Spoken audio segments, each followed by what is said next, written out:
안녕하세요. 소개 감사합니다. 저는 얼마 전에 애트리를 휴직을 하고 인공지능 데이터를 전문적으로 다루는 주식회사 패블러스의 공동 창업자이자 대표를 맡고 있는 이주행이라고 합니다. 저는 인공지능의 다재다능한 면, 그리고 다양한 면에 대해서 코드로 그린 그림이라는 강의를 통해서 여러분들께 설명을 드리려고 하는데요. 코드로 그린 그림과 코드가 그린 그림이 어떻게 다른지 사실은 중요한 포인트가 될 수가 있어요. 저는 코드로 그린 그림을 영어로는 코드 페인팅이라고 번역을 하고 있습니다. 그래서 워터컬러 페인트, 오일 페인트처럼 코드가 그림 그리는 도구가 된다는 의미인데요. 여러분들 코드하고는 좀 친하게 지내시는지 궁금하네요. 코드가 뭘까요? 저는 코드가 대화의 수단이라고 생각을 하는데요. 오늘 여러분들하고는 온라인으로 뵙게 되었어요.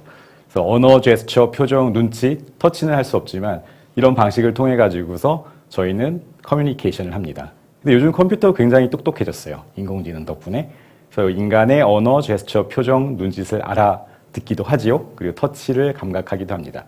그런데 아무래도 섬세한 일을 하기 위해서는 컴퓨터에게는 코드로 이야기하는 것이 편해요. 저는 그래서 코드로 저의 의사를 표현을 하고 컴퓨터는 그림을 그려줍니다. 이게 코드로 그리는 그림의 가장 간단한 설명일 수가 있겠습니다. 그래서 코드는 컴퓨터와 대화를 위한 언어라고 저는 정의를 하는데요. 그럼 이런 언어는 어디서 배웠을까요? 저의 배경을 간단히 설명드리자면 저는 컴퓨터 과학자입니다. 그래서 대학을 졸업하고 대학원에서 석사, 박사를 컴퓨터 그래픽스를 전공을 했었어요. 예술로서의 그래픽스는 아니었었고요. 수학적인 모델링과 시뮬레이션으로 그림의 원리를 공부를 했었습니다. 그래서 박사학위를 마치고 애트리에 입사를 했죠. 대전에 있는 연구소에 입사를 해서 그래서 컴퓨터 그래픽스에서 로보틱스, 인공지능에 관련된 연구를 꾸준히 해왔었어요. 약 23년간 근무를 했었습니다. 그리고 UST에서 학생들을 가르치는 일을 했었고요. 그리고 최근에 이제 애트리를 휴직을 하고 패블러스라는 회사를 스타트업을 만들게 되었었어요. 그 중에서 저는 코드로 그린 그림에 대해서 작년 대전 비엔날레 때 에세이를 썼습니다. 컴퓨터 과학자의 인공지능과 예술 이야기를 통해서 대학원생으로서 컴퓨터 그래픽스에 입문한 그림들이 어떻게 예술로 변해갔는지를 설명을 했었는데요. 예를 들면 이런 그림들은 제 박사학위 논문에 들어가 있던 그림이에요. 굵은 선이 컴퓨터 아니면 로봇이 절삭해야 되는 경로이고 이 경로들을 얇은 선으로부터 어떻게 점점점 점진적으로 계산할지 이런 것들이 제 이제 박사학위의 주제였었고 그리고 또 애트리에서 했던 연구 중에 하나는 모양의 변화였습니다. 별 모양이 동그라미를 거쳐서 네모가 됐다가 어떻게 하면 세모로 바뀔 수 있을까?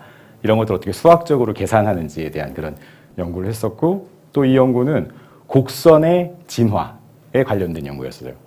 복잡한 곡선이라고 할지라도 아주 단순한 애기 같은 형태가 있지 않을까? 직선과 같은 애기 같은 곡선에서부터 점차 곡선이 변하는 유일한 방법이 있을까? 실제로 수학적으로 이걸 증명을 했습니다. 유일한 방법이 있더라고요. 인간에게 지문이 있듯이 곡선도 유일하게 성장하는 패턴이 있었어요. 그래서 이런 그림들을 저의 논문에다가 그림을 그렸었는데요. 이런 똑같은 방법을 이용해가지고 어느 순간에 제가 제 마음을 표현을 하고 있더라고요. 그래서 왼쪽 위에 있는 그림이 루틴한 저의 일상입니다. 그러다가 제가 기분이 좋거나 아니면 걱정이 있거나 그럴 때마다 제 마음에 요동이 치죠. 그래서 이런 것들을 표현을 했었고 이게 대전 비엔날레 때 그림이 초대가 됐었습니다. 그리고 제가 찍은 사진을 제가 좋아하는 추상화 합쳐서 추상의 자동화라는 그런 실험을 했었고요. 그리고 이거는 인공지능의 내부예요. 인공지능은 굉장히 멋진 일을 하고도 있지만 인공지능 내부가 사실은 궁금했어요. 인공지능 내부는 숫자로 가득 차 있는데 그 가득 차 있는 숫자를 표현하면 이렇게 예쁘게 또 표현이 됩니다. 멋진 일을 하는 예쁜 인공지능이라는 의미였었고요. 그리고 여기 보이는 것들은 알약이죠. 근데 인공지능이 똑똑해지기 위해서 학습용으로 만든 알약이에요. 공부를 잘하려면 좋은 데이터가 필요하거든요. 그래서 이런 데이터들을 수집을 해야 됩니다. 근데 여기 보시는 그림들은 전부 다 컴퓨터 그래픽스로 만든 가상의 알약들이에요. 그래서 이런 알약들을 일일이 사진 찍기가 힘드니까 가상의 알약들을 만들어 내었고요. 그래서 이런 실험을 하다가 어느 순간에 또 살짝 예술로 빠졌어요. 예쁜 투명 알약들을 만들고 있더라고요. 색을 바꿔가면서 데이터를 즐기고 있었습니다. 근데 이 실험을 할 때가 우연히도 크리스마스 무렵이었었어요. 그래서 알약을 통해 가지고 크리스마스 분위기를 한번 내보기도 했었어요. 그리고 인공지능은 굉장히 많은 데이터를 학습을 해야 되는데 같은 형상이라고 하더라도 다른 색으로 표현되어야 될 경우가 많이 있어요. 특히 인간의 헤어 스타일은 그런 경우죠. 그래서 그런 연구를 하다가 한번 고호의 아몬드 트리를 제가 찍은 꽃사진으로 다양하게 표현을 해봤습니다. 그리고 여기에 보이는 거는 고호의 감자 먹는 사람들이에요. 굉장히 어두운 색이죠. 그래서 이 가족의 식탁을 한번 밝혀보고 싶었어요. 그래서 그 빛을 어디서 가져올까 생각하다가 클림트의 키스의 황금의 빛으로 한번 채워보자 해서 그 색을 한 땀 한 땀씩 코드로 옮겨봤습니다. 그랬더니 그림이 환해지면서 어쩌면은 우울해 보였을 수도 있는데 밝혀보니 노동에 지치긴 했지만 서로에게 음식을 권하는 가족의 표정, 그리고 고호가 숨겨놓은 작은 소품들도 자세히 볼 수가 있었답니다. 그리고 왼쪽에 있는 것은 세잔의 낮이고요. 오른쪽에 있는 것은 고호의 밤입니다. 그래서 낮과 밤이 서로 픽셀을 주고받는다면 낮은 밤이 되고 밤은 낮이 되는 그런 그림을 볼 수가 있죠. 그래서 이런 과정들이 전부 다 인공지능 데이터셋을 만들기 위한 공학적인 과정에서 출발했지만 흘러서 예술까지도 오게 된 그런 사례라고 볼 수가 있어요. 그래서 이런 실험들이 즐거워가지고 저는 2019년에 처음으로 제가 실험했던 것들을 엽서로 한번 만들어 봤습니다. 그래서 디지털로만 그림을 그리고 모니터로만 그림을 보니까 뭔가 답답한 면이 있어서 손에 잡히는 작은 엽서였지만 실제로 인쇄를 해보니까 참 좋더라고요. 그래서 그림이 있고 그 밑에는 실제로 사용되어 있던 코드가 나타나 있습니다. 그래서 이렇게 엽서를 만들고 있었는데 같은 해 가을에 처음으로 작가로 데뷔할 수 있는 기회가 생겼어요. 대전 사이언스 페스티벌에 작가로서 초대를 받았고 IBS에서 첫 전시를 하게 되었었습니다. 그리고 여기 있는 그림은 저에게는 굉장히 인생샷 같은 그림인데요. 제가 두 그림 사이에 서 있죠. 하나의 왼쪽에 16개로 되어 있는 그림은 제가 수학적으로 그린 그림이고요. 오른쪽에 있는 그림은 딥러닝 인공지능을 이용해서 만들어낸 그림입니다. 두 그림 사이에 서 있는데 제가 좋아했던 수학적인 기호의 그림들이 딥러닝 인공지능을 만나서 새롭게 패턴으로 변화하는 그런 사이에 경계에 제가 서 있는 그런 그림이고요. 또 한 가지 또 의미는 뭐냐면은 컴퓨터 과학자로서의 저의 커리어가 또 작가로서 출발하는 그런 새로운 그 시점이었었죠. 그래서 과학과 예술의 그 경계선상에 서 있었다는 그런 순간이었었습니다. 그래서 이 두 그림 외에도 대전 비엔날레 때는 저에게 굉장히 큰 방을 빌려주셨어요. 그래서 아까 보여드렸던 과학자의 수학적인 그림이 딥러닝 인공지능을 만나서 어떻게 패턴으로 변화해야 하는지 그런 실험들을 보여드릴 수 있었고, 백남준 작가의 거북선 옆에 제 그림이 이렇게 걸릴 수 있는 멋진 순간이 있었었죠.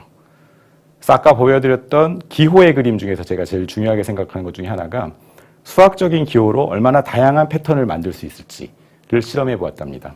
그래서 이것은 라인 그리드 16종족이라는 패턴이고요. 그 중에서 오른쪽에서 두 번째에서 보이는 창살무늬처럼 보이는 패턴이 있어요.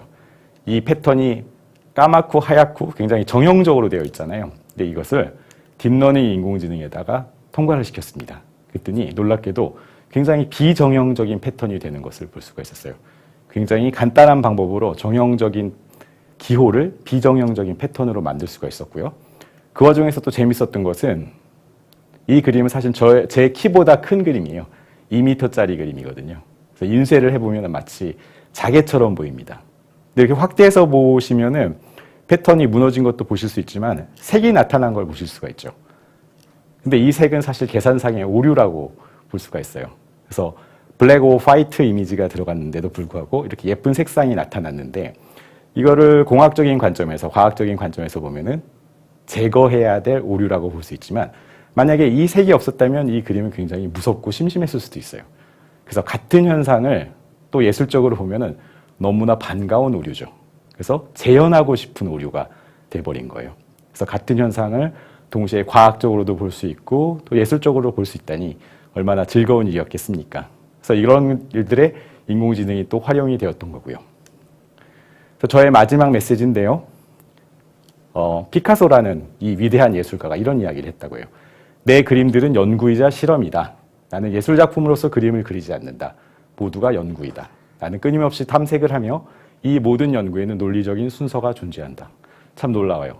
세계 최고 예술가가 자신의 예술은 연구이고 논리적인 순서가 존재한다고 말을 하고 있고요.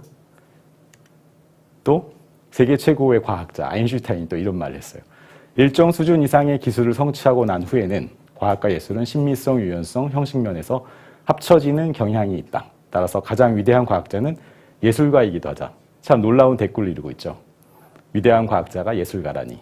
그러니까 그런 점에서 보면 저는 아직은 아인슈타인이나 피카소처럼의 그런 경지에 이른 사람은 아니지만 나름의 저의 영역을 과학과 예술로 넓혀가면서 즐겁게 탐구를 하고 있고 또 사업으로도 확장을 하고 있고 그 중심에 인공지능이 있답니다. 그래서 여기까지가 저의 코드로 그린 그림을 통해서 인공지능의 다양한 면을 여러분께 설명드렸습니다. 감사합니다.